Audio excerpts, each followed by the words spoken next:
Hi everyone, welcome to Shauna's Designs. Today I'm going to share with you just a quick tutorial on how to alter these timeless mini jars that come in, bottles, that come in the Scraps of Darkness May 2014 kit. These are glass, which means you can use alcohol inks to help alter them. So right here I've actually got some Ranger ink, alcohol inks. The color I'm going to use is called Cranberry. And then I also have a gold fixative down there. It's an alcohol ink, which means it's going to take to that flat glass perfectly. Another thing you can also use right there, I've got my Copic various ink refills. These are kind of the same thing as your Copic markers, but it's more of a dense, you don't have that, you're not going to use the blender nib to blend it out. Right here, I've got my basically my Distress Ink blending tool. Because they only come in a 2-pack, I actually made some of my own, and I just adhered some Velcro down with the staple. So that's what I'm using to show you this quick tutorial. And this is a special type of felt that's specific for the alcohol inks. Is different from the blending tool. The blending tool is foam and this is felt, and it works perfect with the alcohol inks. So I'm going to open up the bottles, and first I want to see how these will do with the various inks, because I'm actually going to use this to drip inside of the little glass jar. And sorry, this was new. I haven't refilled my ink yet, so I forgot to open it. It only takes literally just a drop or two. I kind of put a little bit too much, so here you'll see I did probably about 3 drops right there. And because of how little these are, it was my first time actually using my ink refill to color glass. I've always kind of used just my actual markers, but here you'll see I'm just spinning it around, coating the inside, and then I realized there was too much ink in there. So I thought maybe I'll just keep rolling it, but then alcohol is always going to reactivate if you keep adding alcohol over each other. So after spinning, making sure everything got a good coat, I decided to pour some in. And sorry, I was reading the name of what the actual label for this.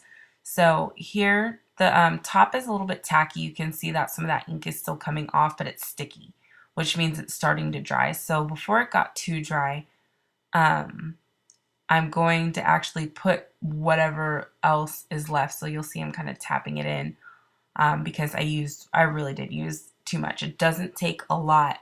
These bottles are so tiny. So here's what it looks like. It kind of reminds me of like an amber vintage medicine bottle.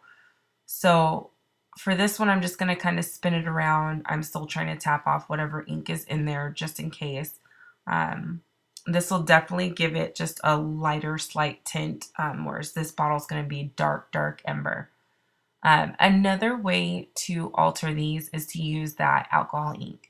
So here you'll see I'm just going to open it up, and you want to make sure you cap them good because it is alcohol ink, so it will evaporate over time. You just stick that nozzle right there in the applicator pad and just pat, pat, pat, pat, pat. So here you can see the cranberry with the alcohol ink. It's such a bright color. It's really vivid, and it's just sticking to that glass perfectly. So I'm just patting away, and then it's a little too light for my project that I want to use it on. So I grab a different color. It's a little bit darker, and I'm just going to lay it right next to the color I already have on there. You can tell that it's not the same color, and I'm just going to kind of pat over the areas that I've already done. It's going to blend it in because it's already an alcohol ink, and that's the wonderful thing about these is they actually blend together perfectly. There is also a blending solution, so if you mess up, you can kind of dip it in a blending solution to clean it off, and then you can start over again.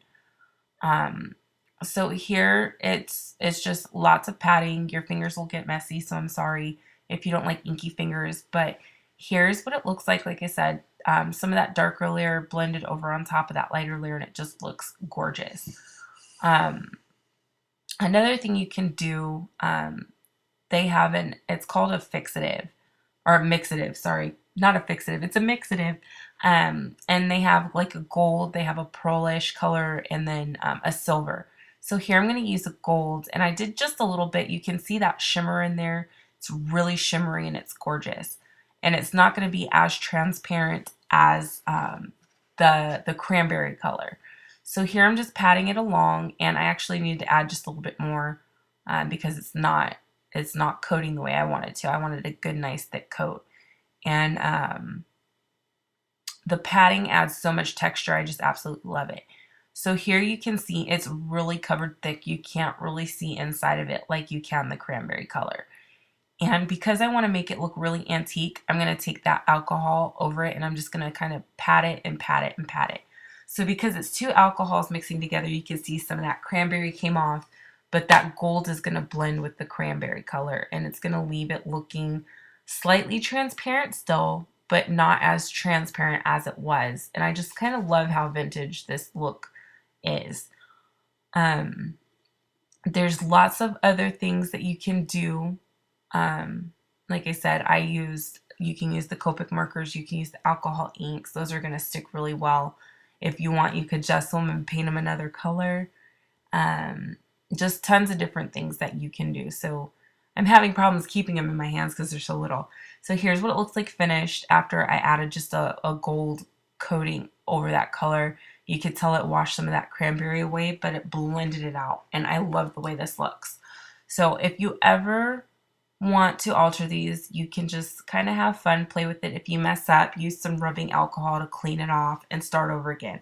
So like this one, again, I used a drop too much and it's still coating, but it'll take a little bit of time to dry and it'll work perfectly.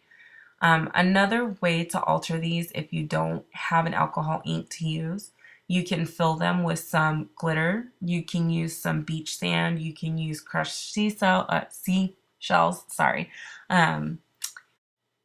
You can even fill these with some confetti. You can essentially fill these actually with anything that you want. You could do a little message in a bottle and stuff it in there and leave it sticking out, or you can fill it with something and use some glossy accents on the inside to seal in the cork there. You can see that the cork pieces are right there below my hand. But you can really do whatever you want with these. They're real fun and so easy and so small to just add as an embellishment to your cards, add to scrapbook layouts, add to your altered items in 3D pieces, just something really fun. So thank you so much for joining me on this quick tutorial on how I chose to alter my mini glass bottles that came in the Scraps of Darkness kit. Make sure you stop by the store at www.scrapsofdarkness.com.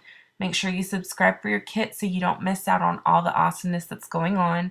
And thanks again for joining me.